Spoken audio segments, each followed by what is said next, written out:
investigating? Oh, this location is all... Oh.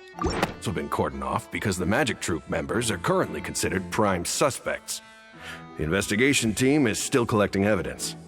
The seats were all booked in advance, so we were able to deduce the missing woman's identity by checking the guest list. Sure, it's not like this is confidential information. We will publish it later anyway when we petition the public to help us find the missing person. Her name is Halsey. She's a painter from Fontaine who's made a bit of a name for herself. Apparently, she wasn't a regular at the Opera House, but she'd been feeling some pressure with her work lately, which made her decide to come see the magic show. The Magic Troop members all claim not to know her, and we have looked into her social connections. It seems that she has no personal grievances or conflicts of interest with the suspects. Simply put, she wasn't related to the Magic Troop at all, which matches the features of the previous serial disappearances. Were the victims of previous cases also chosen at random? That's how it seems to us, in any case. Apart from the fact that they were all young women of around the same age range, there really weren't any other connections between them. Okay then. No need to be so formal. If you do happen to see the missing girl, please be sure to contact us. It is of utmost importance that we get to the bottom of these disappearances.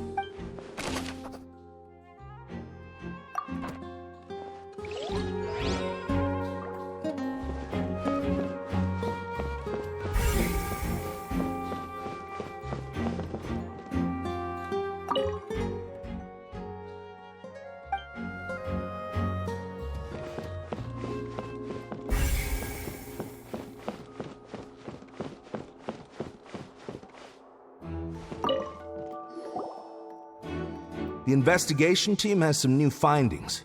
Turns out there's an issue with the random number selector after all. See, I told you. What if the machine picked some big guy's seat? You think the murderer would have still made his move then? Sorry to interrupt, but we're helping Linny and Lynette with their side of the investigation.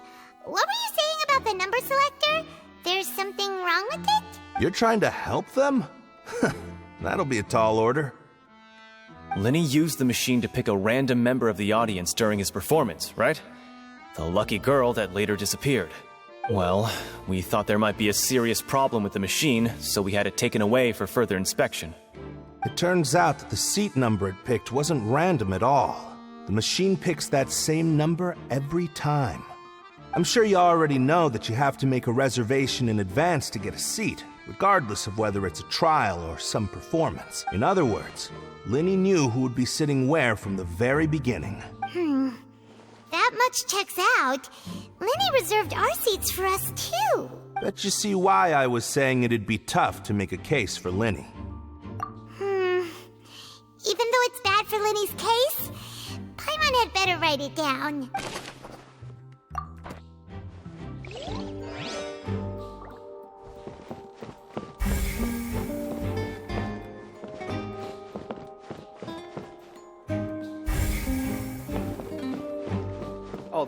There's actually points.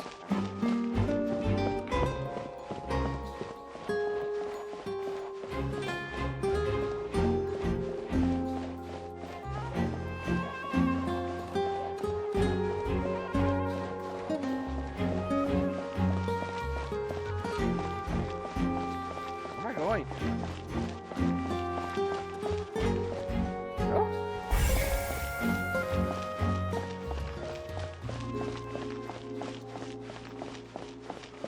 Linny's still talking to the guards. It seems he'll have a lot of explaining to do. I think someone will be assigned to monitor us later, but that's alright.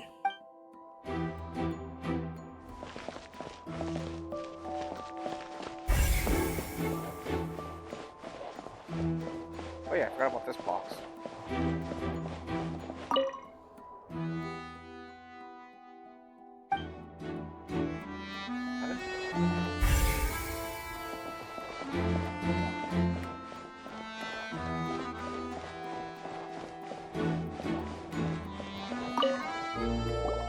I see that you're investigating the area. Well, it just so happens that I'm interested too. If you find any new and interesting leads, be sure to share them with me, all right? We don't have too many thoughts yet. Then why don't I tell you my hypothesis first? Who's this guy? The way I see it. And I'll start it with that loud thud. The thud? Oh, you mean the sound that happened during the countdown?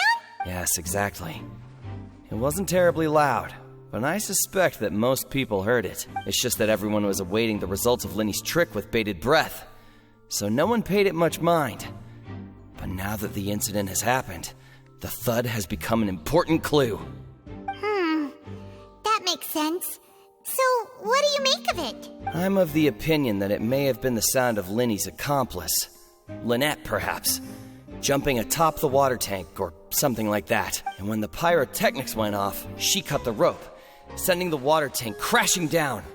But wasn't the noise we heard too loud for that? Perhaps the balance wasn't right, leading to a particularly rough landing. Oh, that's true. I suppose I must reconsider. That does remind Paimon, though. What was with that sound?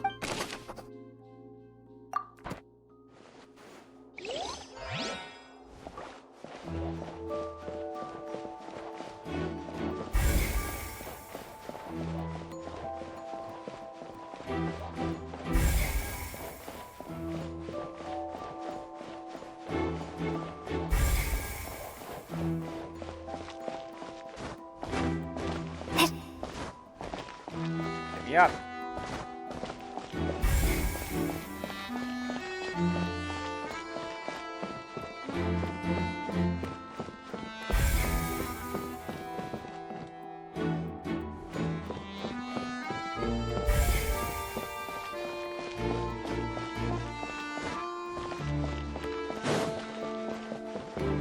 Go backstage.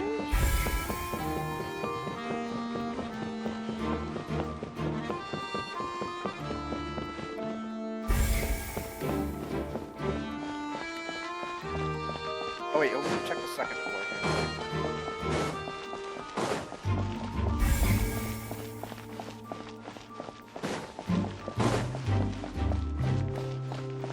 No? No stairs?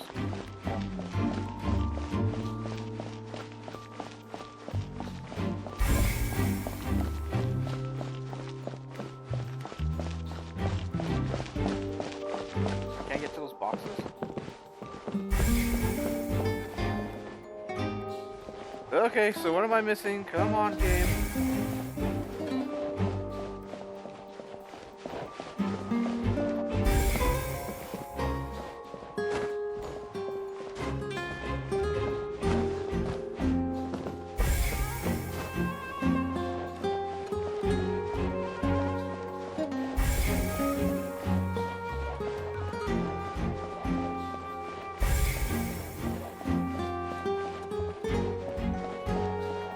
God, come on, game, come on.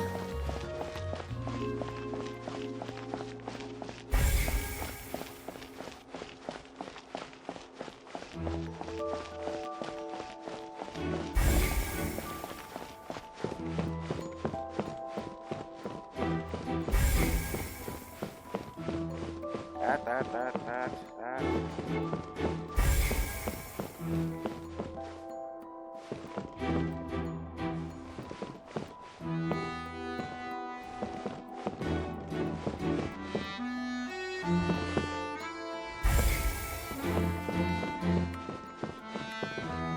Alright, so I guess I'm gonna pause it here until the fucking game finally gives me the answer where to look.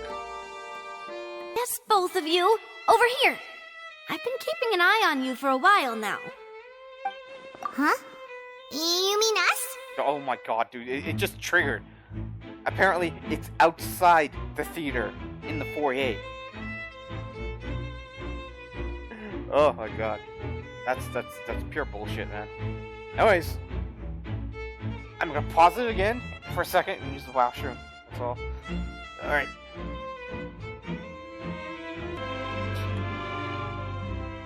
Alright, back. Let's go. That's right. If I'm not mistaken, you're also among those who wish to cut down the thorns and pursue the truth. No? And by the looks of it, you're not from Fontaine.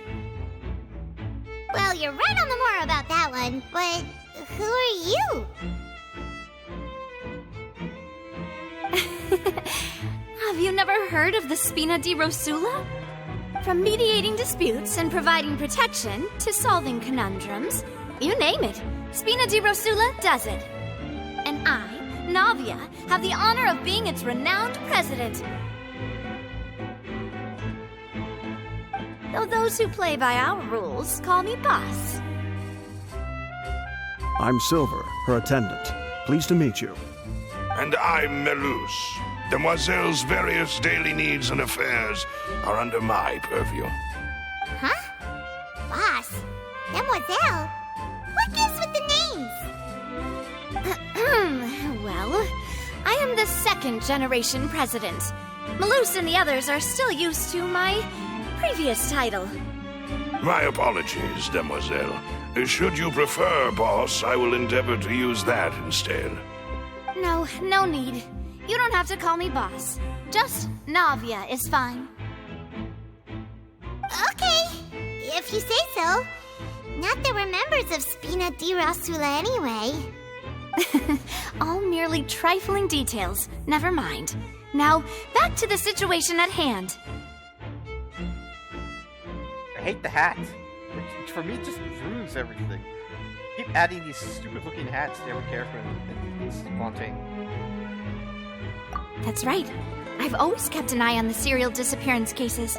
My interest stems from a matter back from my father's time.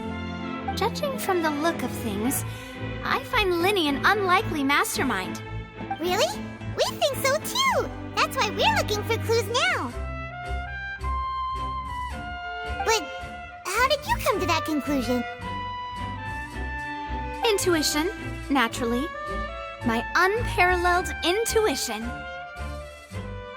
So, that means intuition? Farina sure was quick to point the finger at Linny without any decisive evidence whatsoever, wasn't she? But that's not uncommon for her. If you remember, the justice had to interrupt her and ask if she was pressing charges just to keep her from getting carried away. Anyway, a trial begins the moment someone levels charges. And, of course, there was no way Farina was going to back down in that situation. Sounds more like you just don't trust the Hydro Archon. Well, what's your opinion? I must admit that she can be interesting at times, but liking her doesn't mean that I'll blindly agree with her. All right, I've answered your question. Now, it's time you answer mine. Wait a minute, did that answer count? Well, I say it does. But don't worry, you won't hear any pointless questions from me. In your opinion, do you think it's right to treat a trial like it's an opera? Well? And why would that be?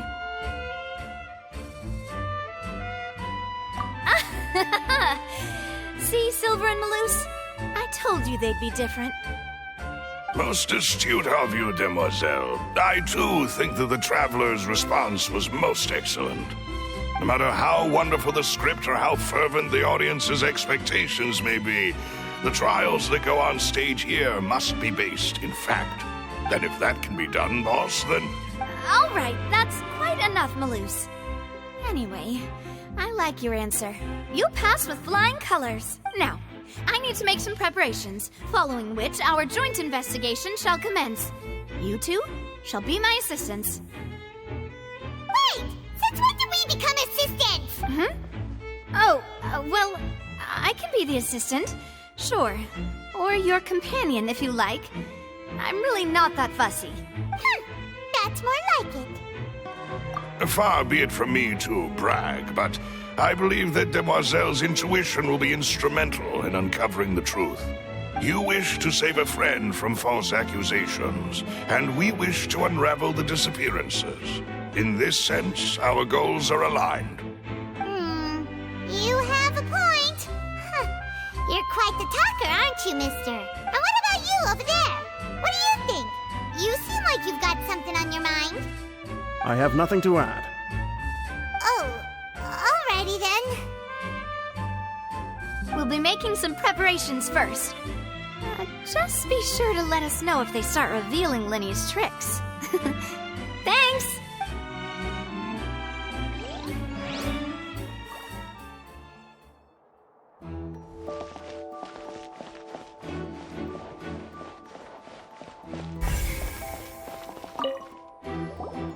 Sorry, but no one can freely enter or exit the Opera House at the moment.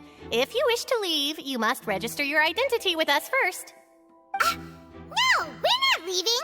We're representing Linny and Lynette as attorneys, so we're investigating the case. Were you always guarding this entrance?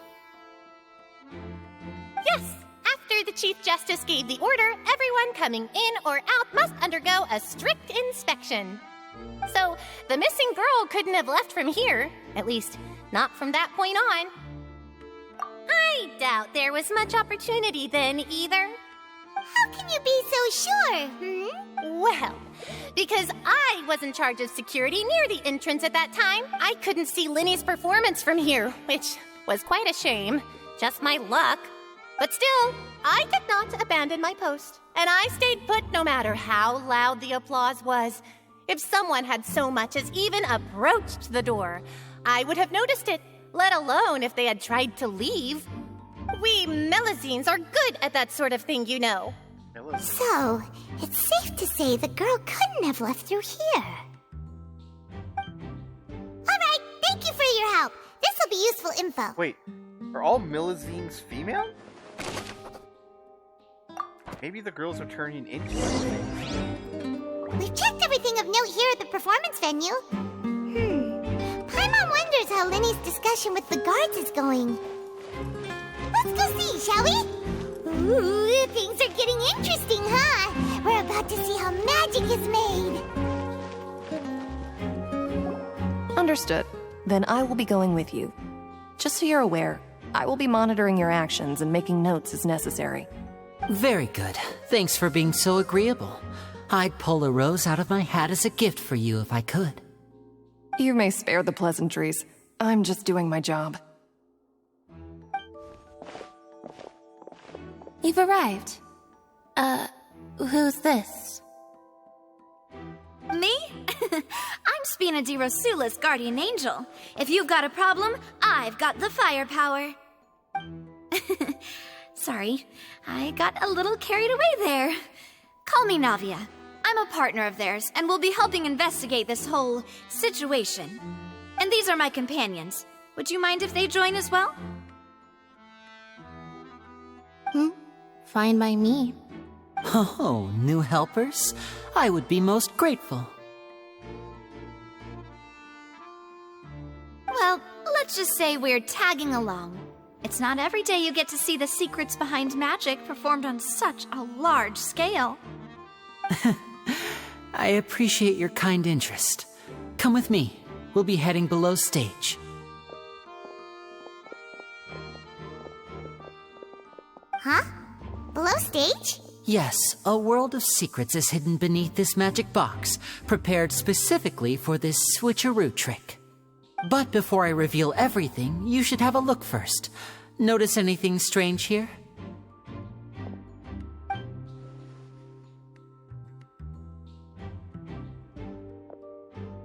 I'm not trying to be dramatic. Remembering the details of a trick will help you understand the methods used to perform it more easily. Huh. Weren't there balloons and other decorations here? Where did all that go? Ah, good eye. That said, you're still far from discovering the answer. The back? You mean the inside of the door? What's different about it? Paimon didn't notice anything. Very good indeed. I thought you might not be able to catch that, given that you were sitting in the first row. The back of this door was patterned. Those patterns are now gone, replaced by a smooth wooden board. So, if you put 2 and 2 together, what do you get? Exactly. All right, let's go. I'll tell you how it works as we head down.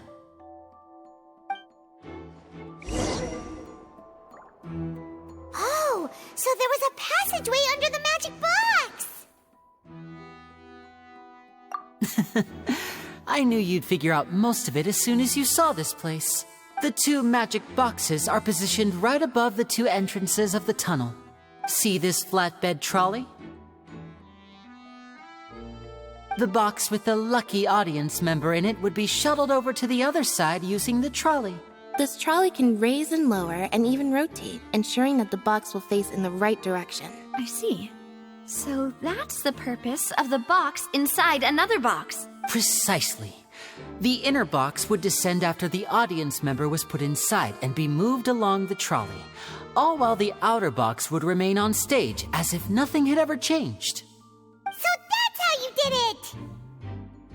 Once the box was lowered, the trolley would store some energy through this device here, with which it would complete the rest of the steps. The audience member would only be able to feel some slight movements in the dark, and by the time she walked out, she would already be back on stage. Right! You were talking that whole time, and you even came out for a moment near the end! Ah, yes. A phonograph operated by Lynette was used to achieve that effect. My assistant and I had already scripted our conversation beforehand. When the countdown began, I had already gone to the opposite box via a tunnel using that ladder. And what about Lynette? Where was she? I was in the mezzanine space in the back of the box. Oh, interesting! That's how we were able to coordinate Linny's lines with the assistant. And, by the way, I was the one who walked out of the box at the end. I mean, we are twins. All it takes is a change of clothes and no one can tell who's who. And that's my favorite part of this trick. Only Lynette and I can perform it. So that's how it all worked! Wow! Every detail you revealed was more amazing than the last! Lynette would briefly walk out of the box and then go back in, jumping into the tunnel and escaping before the box on the trolley could finish ascending. And then I walk out of the other box in the audience area, and the trick would be complete. The operative word here being would. But as you saw, Cal was in the box, not our audience member. She, on the other hand, mysteriously vanished. We really don't know how that happened. If not for that interlude, this would have been an astonishing trick. I probably never would have figured out how you pulled it off. And yet, to think that someone was able to use this magic trick to commit a crime. Could we have a look around? I think we can come up with some more leads. This is the scene of the crime, so Linny and Lynette are not permitted to stay here. I'll escort them back up. Yes, of course. No need to be so strict now. I won't disappear into thin air, you know. Thanks, everyone. We're counting on you.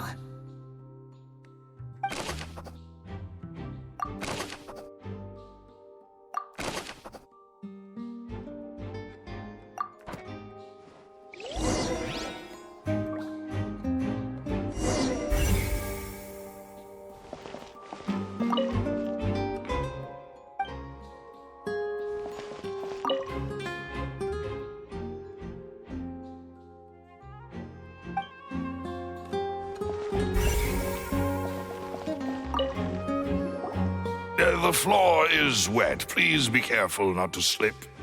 Speaking of which, why would there be water here?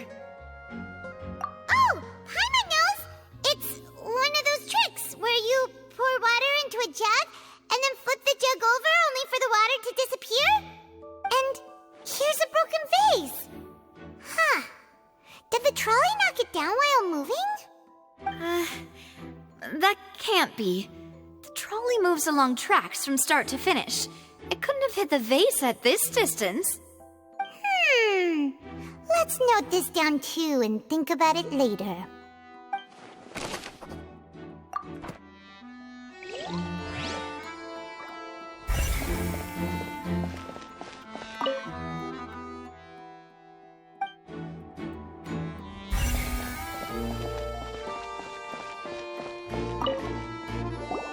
Oh, these are the clothes that the lady chosen from the audience was wearing, right? Her clothes are here, but she's nowhere to be found.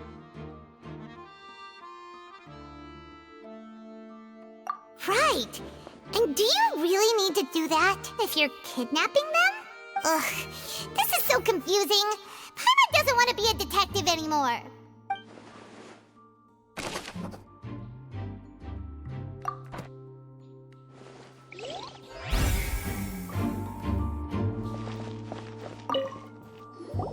Huh. What's this? Looks like a hook tied to the end of a rope. Huh? Perhaps it was a prop for a different trick. But why would it have been left here? Whatever it is, let's make a note of it first.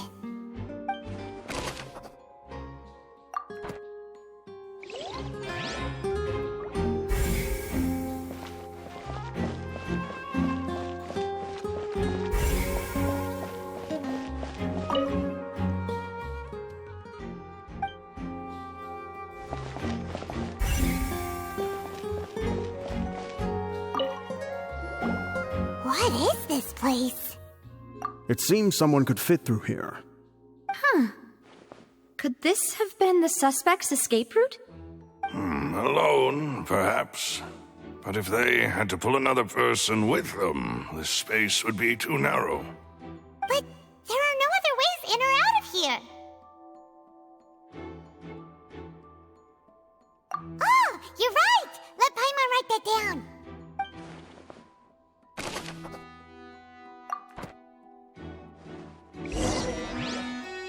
Seems...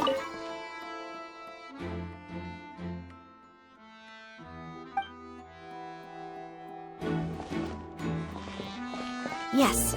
Let's head back up.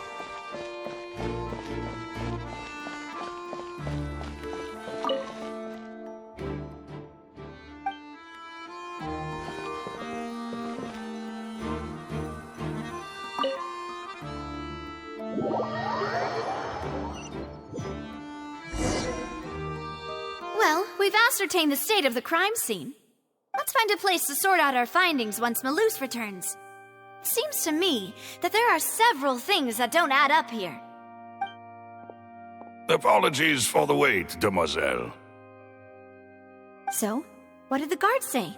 Did the criminal escape through the vent? They believe the odds of that are very low, since the vent leads to the Opera House's basement. The guards have checked the area carefully. No one left through the basement during the performance or after the incident, and no one was found hiding there. So the tunnels become like a secret chamber then! You know, like the kind you usually see in novels! The plot thickens. Halsey's disappearance and Cowell's death are both quite inexplicable. No wonder Farina was so confident in her accusation. All the current evidence points toward Linny and Lynette. In other words, the charges are very likely to be upheld unless we make some considerable progress. Charges and then trial. So if the charges are upheld, they'll announce a sentence? That's right. This is how a trial goes in the Opera House. During the proceedings, the Chief Justice and the Oratrice will hear statements from both sides. That's right. This is how indemnitium is produced. The statements from both sides, the defenses from attorneys, witness testimonies, and even the audience's emotions will all be projected on the Oratrice. Oh my god, I just realized something. Like, what does all this shit have to do with finding Lumine's brother and the main story? It's like, ugh. This has nothing to do with it.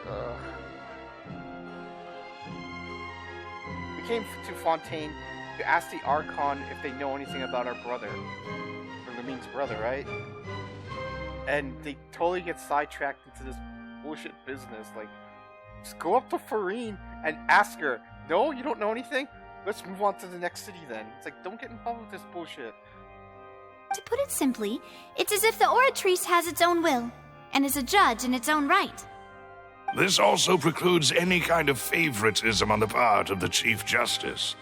Not that this has ever happened anyway. Once both sides have finished speaking, the Chief Justice will make his final decision. This, too, will be used by the Oratrice as a reference. Then, finally, the Oratrice will be consulted by officials. The result it returns is the will of justice itself. Huh? So that machine is the one that actually decides? Paimon thought Novelet called the shots. In practice, there is very little difference. Both have always come to the same judgment.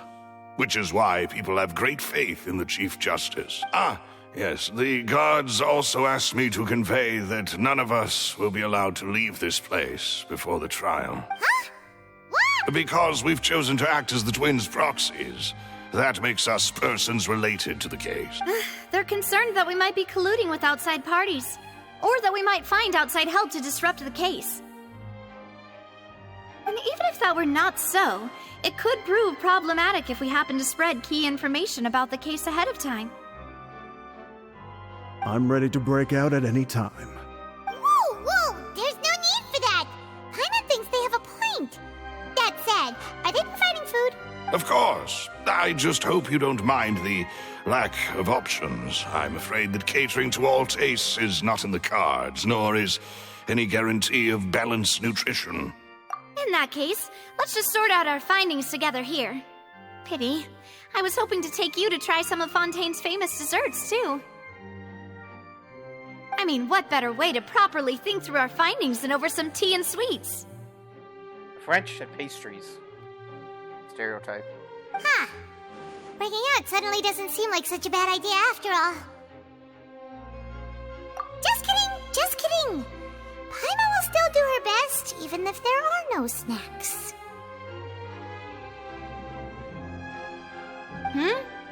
What do you mean, no snacks? Of course we'll have snacks. If we cannot buy some, then we'll simply make some. Huh? Here? But how? Understood, mademoiselle. Everyone, please come with me.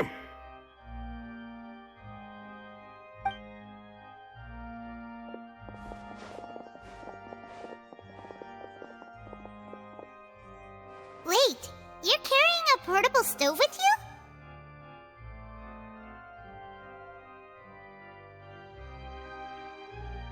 Yes, I must be prepared to meet the demoiselle's baking needs whenever the fancy strikes her. I have eggs, sugar, and almonds at the ready. Good work, you two. Then I'll get to it. Please sit tight for a moment. You'll get to taste my awesome snacks soon enough. These three are quite the interesting group.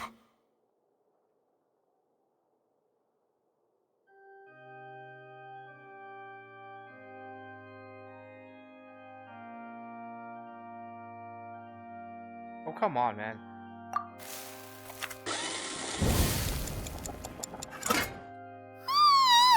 And Paimon thought it smelled good while it was still in the oven! Oh, it's even better now. Paimon can't stop drooling.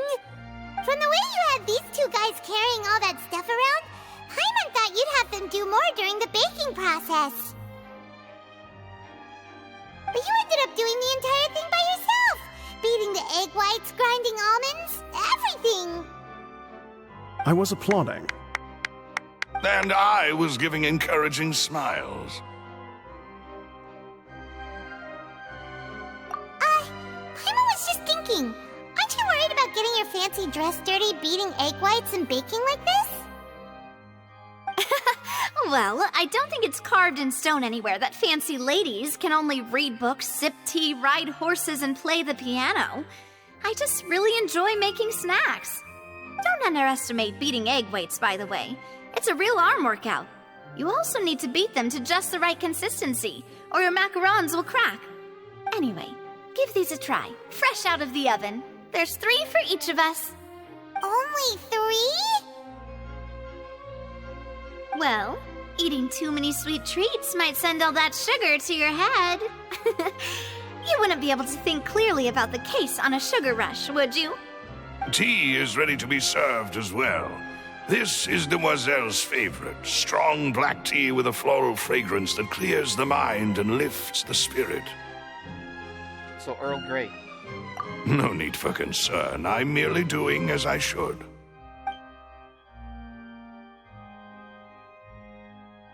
All right then. Down to business. As Paimon mentioned previously, the tunnel seems to be something of a secret chamber. However, we can assume that Linny and Lynette were not alone within it. Some criminal also occupied its sealed confines. The magician twins could have committed the crimes, of course, but they lack any logical motive. Exactly! Why would they do such a thing right when everyone was watching? The flower vase and the thud we heard during the performance could indicate some altercation between Halsey and the criminal in the tunnel, resulting in the shattering of the vase, the discarding of her clothes, and her abduction. Perhaps the criminal thought that since she was chosen from the crowd, she would be too easy to identify if she was still wearing the same clothes. Paimon thinks that makes sense, but the real trouble is... True. None of the clues we found thus far support the existence of this third person. But the only people left to consider are both technically victims, whether it's the missing girl, Halsey, or poor Cowl. Huh. Could Halsey have secretly made modifications to the magic props in order to murder Cowl before making her escape?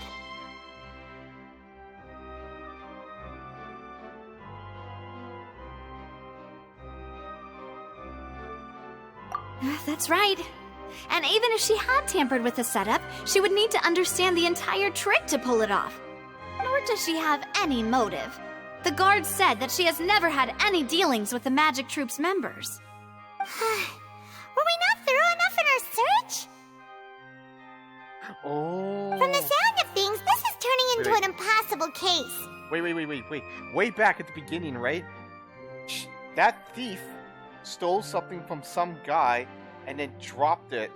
And, that thief stole that guy's ticket. And then dropped the purse, because she got what she wanted, and then entered the theater in the place of the guy. The guy had the ticket for that seat. So she figured out who had that special ticket and stole that ticket from that person, which happened to be that guy. That's why it's like, he didn't have anything stolen. It's like, look, nothing was really stolen from him. Except that ticket. So she wanted to be here. And she knew she would be chosen.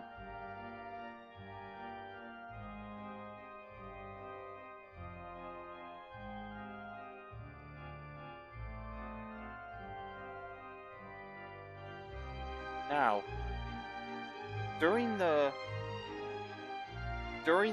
magic trick, was she actually trying to disappear using the magic trick?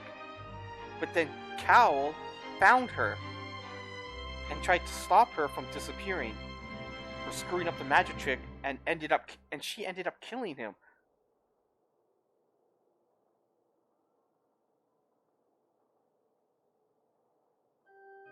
Maybe? Yeah, but what? Why? Okay, she wasn't targeting Cowl. Halsey. The girl. She wanted to be in that magic trick. Maybe there's something in the basement. Something was in the basement, she stole it, and then she changed out of her clothing into something else to escape? But no one has left the theater yet. Let's just see where this Your goes. macarons are amazing, though, Navia. They smell good. Oh, shut up with the What? Shut up with the What? cookies, man. Please don't worry about it. At my age of... Oh god, sweet. You'll be Shut fine. up with the Paimon sweets, knows man. that if she ate two... Wait. Even you don't believe Paimon? If Paimon ate those 2 extra macarons... Oh, Malus, set up the stove again. Huh? Making sure everyone gets 3 macarons. Exactly. As you wish. And I have the... What? I hate useless conversations like that. Oh my god. Well, that's it for snack time. I'm going to have another look around the area. I don't know what we're looking for yet, but we've still got some time. As attorneys, I suggest the 2 of you think the case over again. It would be awkward if you got all tongue-tied on stage during the trial. All right. Thanks for your help and for the snacks. It was nothing. A small task for the Spina di Rosula. Silver, Malus, it's time to go. I'll be back if I find anything new.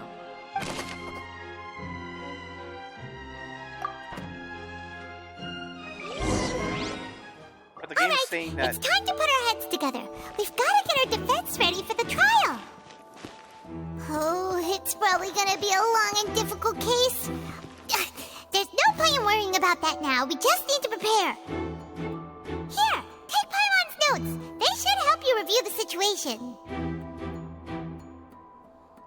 But the game is implying that there's a third person. Why would this third person be there?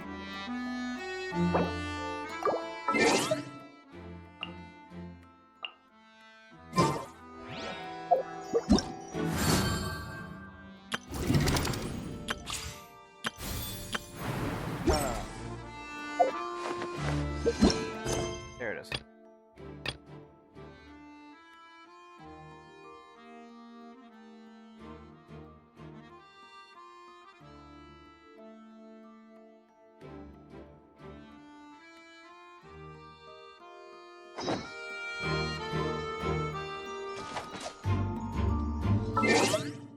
There doesn't seem to be anything I can do. Whoa.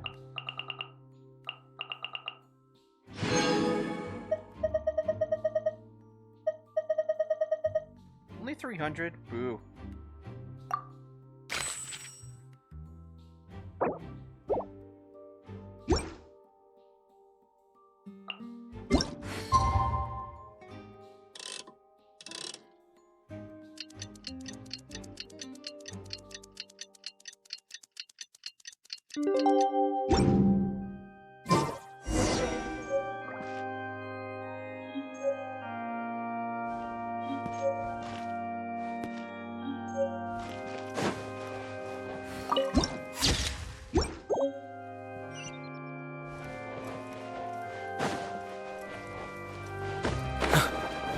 Oh, you can get up here.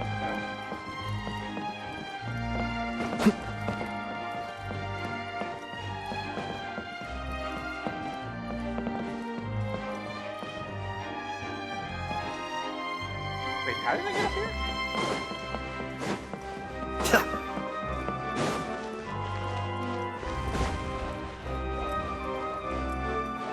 Oh, you get from the foyer.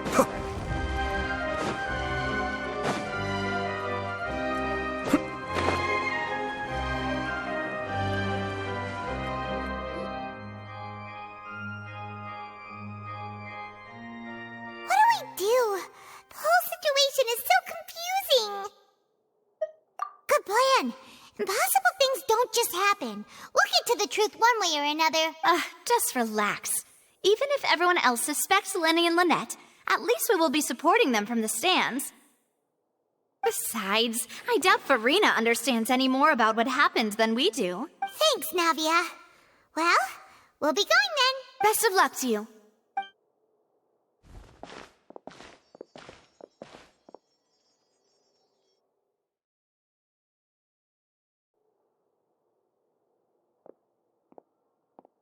Ah, finally, you're back.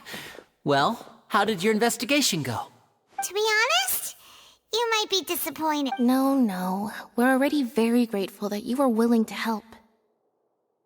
Well now, don't you all look disappointed? Don't tell me that your investigation came up empty-handed. That was to be expected, of course. The guilty can never produce proof of their innocence. But don't let that stop you.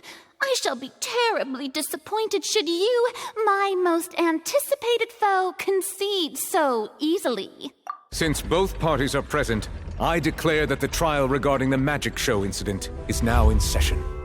Firstly, in order for the audience to understand the causes and results of the incident, could we please have Mr. Linney explain the trick? Yes, of course. I will explain while Lynette demonstrates on stage. All the necessary items have been prepared. Thank you, Mr. Linney. In that case, I take your statement to be that you ran to and remained hidden within